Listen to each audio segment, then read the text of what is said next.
적당한 편식, 육기가 곡기를 불승한다.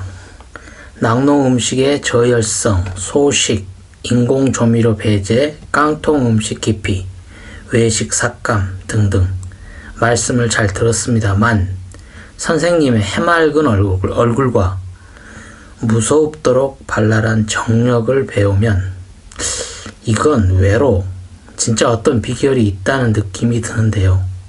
뭔가 꼬불쳐 둔 것은 없으십니까? 너는 정말 똑똑하구나. 진짜 꼬불쳐 둔 비결이 하나 있다. 이 비결만 잘 실천하면 수승화강의 원리는 완성된다. 그런데 이것은 실천이 어렵다. 과연 너가 나의 비법을 전수받을 수 있는 결단력이 있겠는가? 반드시 실천하도록 하겠습니다. 꼭 가르쳐 주십시오. 이것은 정말 중요한 원칙이며 이거 하나만 잘 실천해도 평생을 해맑은 얼굴을 하고 무병장수할 수 있다. 정말 궁금합니다. 빨리 말해 주십시오. 나도 이 원리를 어렸을 때 터득한 것은 아니다. 인간의 건강은 그 개체가 속한 커뮤니티의 삶의 양식이 지켜주는 것이다. 그 삶의 양식이 건강하면 우리의 음식 문화 또한 건강하게 되며 개인의 삶도 건강하게 된다. 현 정권의 부패와 국민의 요구에 부응하지 않는 4대강 사업이나 공익기관의 매각이나 친인척의 비리는 국민의 자살률이나 이혼율을 높이고 출산율을 떨어뜨리며 여러 가지 정신질환이 증가하게 만드는 직접적 원인이 된다. 이명박 대통령이 친인척 비리에 관해 자신의 필적으로 손수 본인이 작성했다고 매스컴에 내친 사과문을 낭독하면서 어떤 질책이라도 달게 받아들이겠다고 했는데 그러면서도 친인척 비리와 관련되어 있다고 국민들이 믿고 있는 인천공항 매각이나 KTX 황금 노선 매각 등등의 사안에 관해서는 철회하겠다는 말이 전혀 없다. 그리고 사이 후이라는 맥락적으로 가당치 않는 한문 수어까지 썼는데 도무지 이해가 되질 않는다. 사과문을 정말 본인이 쓴 것 같다. 사이 후이라는 말은 논어 태백편에 나오는 증자의 말인데 그 유명한 임증이도원 후에 나오는 말이다. 주어는 사이며 선비는 홍의하지 않을 수 없으며 인으로서 자기 어깨에 매는 짐으로 삼는다는 것이다. 그러므로 그 짐은 무겁지 않을 수 없고 그 갈 길은 멀고도 또 멀다. 그래서 그 길은 죽어야만 끝날 길이니 또한 멀지 아니한가라는 뜻으로 사이후이가 쓰여지고 있다. 사이후이는 죽어야만 끝나는 길이라는 뜻이다.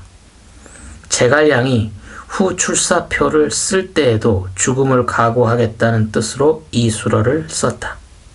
지금 이명박 대통령이 친인척 비리를 사과하면서 사이후이를 이야기한다는 것은 대통령을 죽을 때까지 하겠다는 얘기밖에는 되지 않는다. 더구나 이명박 대통령은 사가 아니다. 그리고 인을 임으로 삼는 사람이 아니다. 국민의 통고를 끊임없이 불인한 마음으로만 대해왔다. 그리고 죽음을 각오하고 사과하겠다는 뜻으로 이 말을 썼다면 죽음을 각오할 정도의 진정한 사과가 있어야 한다. 정확하게 책임을 지고 대통령직을 내놓든가 비리의 원상인 모든 토목사업, 매각사업, 매수사업에 관한 진실을 밝히고 중단시키든가 해야 한다. 레토릭에서 레토릭으로 이어지는 정치적 쇼 때문에 국민들은 끊임없이 기만당하고 있다. 그러나 가장 큰 기만은 이러한 현 정권의 비리를 저지른 그 주체 세력인 새누리당이 이러한 비리의 책임으로부터 면죄부를 얻고 있다는 기만성이다. 이명박 대통령의 주체는 이명박이라는 개인이 아니다. 이명박 대통령의 진정한 주체는 새누리당이다. 이명박 대통령이 저질러온 모든 행위가 새누리당이 주체적으로 행위한 것이다. 이름만 바꾼다고 대통령에게 책임을 전가한다고 되는 문제가 아니다. 낙검수의 각하 방송도 젊은이들의 정치의식을 일깨운 공로가 매우 크지만 각하의 비리를 희화시키면서 국민들의 각하에 대한 정의로운 판결의 에너지를 경화시킨 측면도 있다. 각하의 비리의 주체가 새누리당이라는 쟁점을 더욱 명료하게 부각시켜야 한다. 국민은 계속 기만당하고 있다. 낙검수는 해야 할 일이 아직도 너무나 많다. 격려. 선생님, 저는 지금 수승화강의 비결을 전수받을 생각만 하고 있는데요. 비결의 전수는 어려운 것이다. 그 전체적 맥락을 이해하지 않으면 비결은 비결이 되지 아니한다. 나의 몸은 거대한 사회이다. 따라서 우리가 흔히 국가라고 부르는 사회와도 직접 연결되어 있다. 내가 어릴 때 우리 집은 병원이었고 대가였다. 그래서 아버지 생신잔치를 비롯하여 교회 잔치 등 1년 내내 여러 형태의 잔치가 많았다. 그러면 천안 읍내의 모든 사람들이 모여 성대한 잔치상을 받는다. 우리 집의 모든 방이 꽉꽉 들어찼다. 그런데 재미있는 사실은 이 모든 잔치가 저녁이 아니라 아침밥을 먹는 것이었다. 요즘 감각으로는 참으로 상상하기 어려운 것이다. 일가 친척과 동네 안악들이 부엌에 모여 며칠을 준비하고 전을 부치고 당일 새벽부터 본격적인 잔치상을 차리기 시작한다. 그리고 아침이 되면 어디서 그렇게 사람이 몰려오는지 아침 7시 정도만 되면 집안이 꽉 들어찬다. 물론 읍내 주변의 거지들도 같이 몰려든다. 내가 아까 삶의 양식이라는 말을 했는데 이와 같은 삶의 양식 속에서 사는 사람들은 꼭 이러한 양식의 음식 문화를 갖는다는 것이다. 여기서 매우 중요한 사실은 우리 동방인에게는 디너라는 개념이 저녁밥이 아니라 아침밥이었다는 사실이다. 내가 자라날 때만 해도 주변의 대부분의 현실은 읍내를 빼놓고는 전기가 없었다. 그러니까 시골에서 농사 짓는 사람들은 장자가 이상으로 삼은 일출, 이작하고 일입, 이식하는 삶, 즉 해가 지면 더불어 자고 해가 뜨면 더불어 활동하는 그러한 삶의 리듬을 가질 수밖에 없었다. 여름에는 농부가 새벽 4시면 일어난다. 우선 소죽을 쓴다. 그리고 들판을 돌아보고 충분한 활동을 한 후에 아침상을 받는다. 그래서 아침이 엄청 거하다. 아침이 곧 디너인 것이다. 그리고 하루 종일 일하면서 들판에서 점심과 새참을 먹고 저녁 때는 매우 간략히 먹고 일찍 잔다. 저녁은 이미 어둑어둑하고 거한 상을 차릴 여력이 없는 것이다. 황혼이 깃들면 오직 휴식의 분위기가 찾아오는 것이다. 옛날의 유자들은 저녁을 거의 먹지 않았다. 나의 조부도 동복 군수를 지내다가 경술국치를 당하여 은퇴한 분인데 저녁은 평생도록 흰죽 한 사발만 간략히 자셨다고 한다. 그런데 근대화를 맞이하면서 즉 서양을 이상으로 생각하면서 즉 서양적 삶을 자신의 레벤스포름으로 생각하면서 개념이 바뀌고 서양식 디너 개념이 우리 삶을 지배하기 시작한 것이다. 물론 시민사회의 도시 문명화라는 구조적 변화와도 관련이 있다. 내가 학교 다닐 때만 해도 중고등학교의 서양적 삶을 동경하는 공민 선생이 아침을 거하게 먹는 조선인의 습관을 비판하고 문간에서 배달된 우유 한 컵만 마시고 아침 일찍 집을 나서는 서양인의 간편한 삶을 찬양하는 소리를 누누이 들었다. 그런데 이런 식의 삶이 요즘 사람들의 동경 아닌 현실이 되었다. 내가 나의 클리닉을 찾아온 환자들에게 하루 식사를 몇 끼를 하느냐고 물으면 거의 2끼만 먹는다고 자랑스러운 듯이 이야기한다. 그런데 아침, 점심만 먹고 저녁을 안 먹는 2끼 생활자는 한 명도 없다. 모두 아침은 굶고 점심과 저녁을 먹는다고 말한다. 그것은 2끼가 아니다.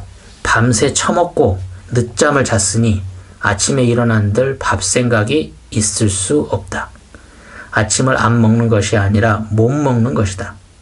그리고 부시시 눈 비비고 오전을 띵하게 지내다가 점심 먹고 정신 차리고 오후에 활동하다가 저녁을 거하게 차려 먹고 그것도 분명히 미원투성이의 외식 그리고 야참을 잔뜩 먹고 새벽녘이나 되어 잠자리에 들고 이런 생활이 반복되는 것이 현대 시민사회적 삶의 표준이 되어 있는 것이다. 여기 우리는 매우 중요한 천지 코스모롤로지적 식생활의 대명제를 하나 발견할 수 있다. 디너야말로 만병의 근원이다. 이것은 서양 사람들에게는 매우 괴이하게 들리는 말일 수도 있겠지만 태괴와 비괴를 이해하는 사람이라면 너무도 당연한 메시지다. 삶의 지혜다. 우리는 모든 서양적 가치를 전도시켜야 하는 것이다. 지금도 미얀마나 스리랑카와 같은 남방 불교의 문화국을 가보면 승려들이 오후 불식이라는 계율을 꼭 지킨다. 불교를 운운하지 않아도 인도의 힌두이즘 문화권 속에서도 브라흐마차리아의 삶을 수행하는 사람들에게는 오후 불식의 계율이 들어있다. 오후 불식이란 매일 낮 종으로부터 그 다음날 새벽 먼동이 틀 때까지 일체의 음식을 삼가는 것이다. 매일 단식인 셈이다. 그런데 단식을 표방하는 이슬람권 문화의 라마단은 오히려 거꾸로 해가 지고 나서 먼동이 틀 때까지 진창 먹고 마신다. 문명의 레벤스 포럼은 이와 같이 다르다. 어느 것이 더 현명할까? 제각기 문화적 이유가 있겠지만 의학상으로 보면 오후 불식이야말로 인간을 건강케 만드는 정답인 것이다. 불길은 항상 아래에서 위로 치솟는 힘을 가지고 있다. 그것은 인체에서는 하초에서 상초로 치솟는다. 사람이 들어 누워 자도 불길은 횡적이지만 머리 쪽으로 상향한다. 음식은 일단 중초로 들어가 불을 형성한다. 불은 에너지다. 무형의 태양 에너지가 광합성에 의해 유형화된 것이 지미의 기본이다. 인간은 잠이 없이는 생존할 수 없다. 잠이야말로 나의 몸의 엔트로피 증가를 감소시키는 역행의 생명 현상이다.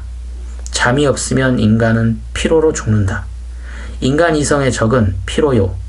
이성의 친구는 잠이다. 잠은 그토록 중요한 것이다. 잠은 생명의 알파요 오메가다.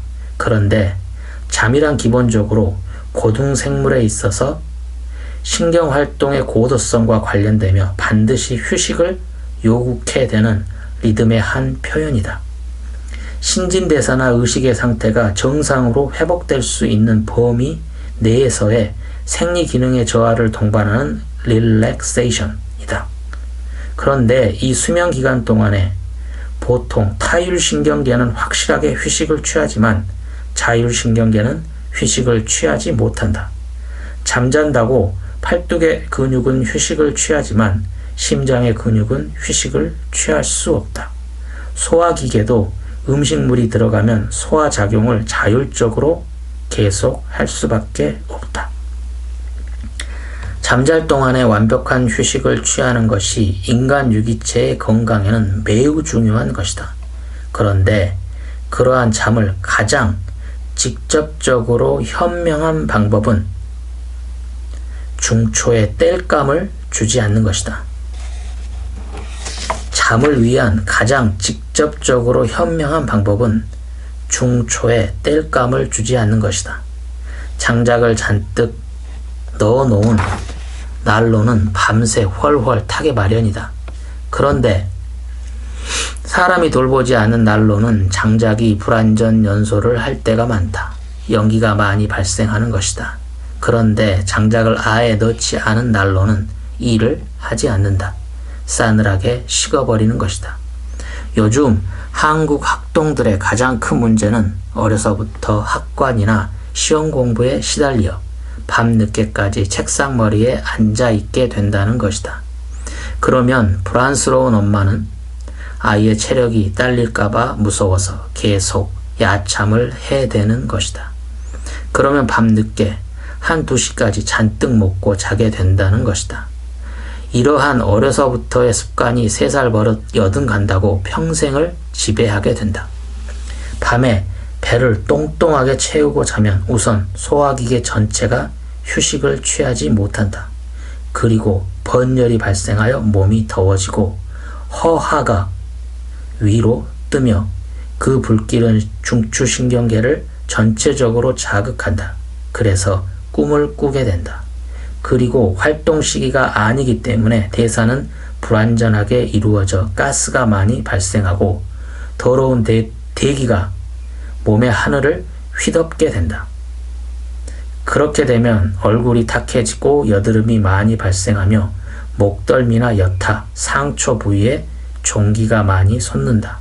그리고 아침에 일어나면 골치가 띵하다. 그리고 식욕이 생기지 않는다. 그리고 방귀가 많이 나오고 똥을 놓도 악취가 심하다. 악취가 없는 중용의 황금똥이 나오질 않는다. 그런데 반면 저녁을 안 먹고 빈속으로 자게 되면 번열이 생기지 않아 이불을 푹 덮은 채 자게 되며 모든 몸의 기능이 골고루 저하되면서 의식의 상실이 일어나고 완벽한 수면을 취하게 된다. 프로이드 심리학에서 꿈이 없는 잠이란 있을 수 없다고 말하지만 그것은 개소리에 불과하다. 꿈을 꾸는 잠은 저질스러운 잠이다. 꿈이 없는 잠이야말로 인간 해탈의 첩경이다. 꿈이 없는 잠의 이상이야말로 우파니샤드 경전에서부터 이야기되고 있는 것이다. 빈속으로 자면 꿈이 없는 해탈의 잠을 성취하게 된다. 중간에 깨지도 않고 계속해서 집중적으로 자며 아침에 일어나면 저 먼 동의 푸른 하늘처럼 머리가 상쾌하다. 그리고 허기를 느낀다. 그리고 대변을 보게 되면 시중에 황금 똥이 기다란 흰떡 모양으로 나온다. 빈속으로 자는 잠이야말로 수승화강을 실현하는 첩경이다. 잠자는 동안 물은 올라가고 불은 내려가게 된다. 아침에 머리에 내설하게 백담 같은 옥색 물결이 넘실거리게 되는 것이다. 요즘 저녁이 있는 삶이라는 캐치플레이즈가 유행하고 있는데 그 의미 맥락의 본의는 가족 공동체의 삶의 회복에 있다. 그런데 저녁 식사 없는 삶이야말로 생리적으로는 가장 위대한 삶이라는 것을 말해주고 싶다. 서구적 인간의 가치의 전도가 우리 일상생활 속에서 구현되어야 하는 것이다. 저녁을 안 먹고 자게 되면 아침에 허기가 지기 때문에 아침을 맛있게 많이 먹게 된다. 그리고 아침은 약간 과식을 한다 해도 낮에 활동을 통하여 건강한 에너지로 연소시킬 수 있다. 따라서 낮에 건강한 활동성을 유지할 수 있다. 아침에 고단백의 밥을 든든히 잘 먹은 사람은 저녁이 되어도 허기가 지지 않는다. 그래서 저녁을 안 먹는 것이 가능해진다. 저녁을 먹지 말 것, 이 말은 매우 가혹하고 비상식적으로 들리지만 이 말 한마디의 정당성과 그 생활 양식을 이해하게 되면 만병이 사라진다. 위통으로 고생하는 자, 소화불량이 있는 자, 꿈을 많이 꾸는 자, 골치 아픈 자, 아침에 얼굴이 붓는 자, 아토피가 있는 자, 얼굴 피부가 나쁜 자, 종기가 많이 나는 자, 변비로 고생하는 자, 혈압이 높은 자, 온갖 병변이 저녁을 먹지 않는다는 이 비결 하나로 비계에서 폐괴로 갈 수 있다. 나는 이 하나의 처방으로 나의 클리닉을 찾아온 수천 명의 환자들에게 완벽한 건강을 돌려주었다. 백발백중의 효과가 있었다. 그런데 내가 이 처방을 권유하면 제일 먼저 하는 말이 배고프면 잠이 안 와요 하는 말이다. 이 말 한마디가 얼마나 왜곡된 삶의 습관이 누적되었나 하는 것을 알 수 있다. 배고프면 당연히 잠이 더 잘 오게 되어 있는 것이 우리 신체의 정상이다. 사흘만 참으시오. 사흘만 빈속으로 자버릇하면 배고플수록 잠은 더 잘 온다. 그것은 결코 문제가 되지 않는다. 습관이 바뀌면 배부를수록 잠이 오질 않는다. 식곤증과 잠은 별개의 문제다. 잠을 촉진하는 것은 피로이다. 잠이 안 온다는 것은 낮에 노동이 부족하다는 뜻이다. 물론 정신적 충격은 특수한 상황이다. 한의학에서는 정신병의 상당 부분은 위중불화로 설명한다. 내가 말하는 음식의 시중이 이루어지지 않아 허하가 상초를 교란시키는 것이다. 빈속으로 자는 것처럼 우리 신체에 고귀한 경험은 없다. 누구든지 체질을 불문하고 약을 먹을 일이 있다면 약 대신에 저녁 불식을 실천해보라. 한 달만 실천해도 엄청난 몸의 변화를 느낄 수 있다. 수승화강이 과연 무엇을 뜻하는지 실천적으로 이해할 수 있게 된다. 그런데 많은 사람들이 현대적 도시 삶의 구조 속에서 혹은 직장상의 이유를 핑계로 삼아 실천의 어려움을 말한다. 물론 싫으면 안 해도 된다. 수시는 오직 자율적 의지를 전제로 하는 것이다. 그리고 도시 삶 속에서 자연인의 삶을 회복한다는 것은 참으로 위대한 축복의 경험이라는 것을 말해주고 싶다. 21세기 문명의 한복판에서 모든 이기를 누리며 고조선의 삶을 살 수 있는 특권은 오늘 21세기 한국인 모두에게 부여되고 있다. 나의 몸에 관한 한 핑계는 없다. 직장 생활의 핑계도 결국 본인이 그런 타락된 삶을 원하는 것일 뿐이다. 밤의 낭만? 일찍 자고 새벽의 낭만을 즐기는 것이 더욱 낭만적이다. 불가피한 저녁 외식 때도 먹는 척만 하면 될 것이다. 내가 안 먹으면 가축이 다 먹게 되어 있다. 죄의식을 느낄 필요 없다. 세상 정크푸드로 내 몸을 오염시키지 말고 굶어라. 배고픈 홍안의 미소년이 되어 잠자리에 들라. 현대 생활에 있어서 오후 불식은 너무 실현 불가능하기 때문에 나는 오후 불식으로 그 의미를 바꾸었다. 즉, 오후 5시 이후에는 일체 음식을 취하지 말 것. 선생님의 말씀은 평범한 것 같지만 우리의 일상적 우주를 혁명시키는 듯한 파격적이면서도 정도의 첩경이라는 것을 이해할 수 있었습니다. 저는 크게 깨달았습니다. 오후 불식을 꼭 실천하도록 하겠습니다. 오후 불식의 고단자가 되겠습니다. 그런데 5시 이후에는 물도 먹으면 안 되나요? 물도 먹지 마라. 몸을 철저히 비우고 자야 수승화강을 체험할 수 있다. 한 3년 정도만 철저히 지키다 보면 점점 고수가 되어 가면서 웅변의 도리를 깨닫게 된다. 수신의 기본은 오후 불식이다.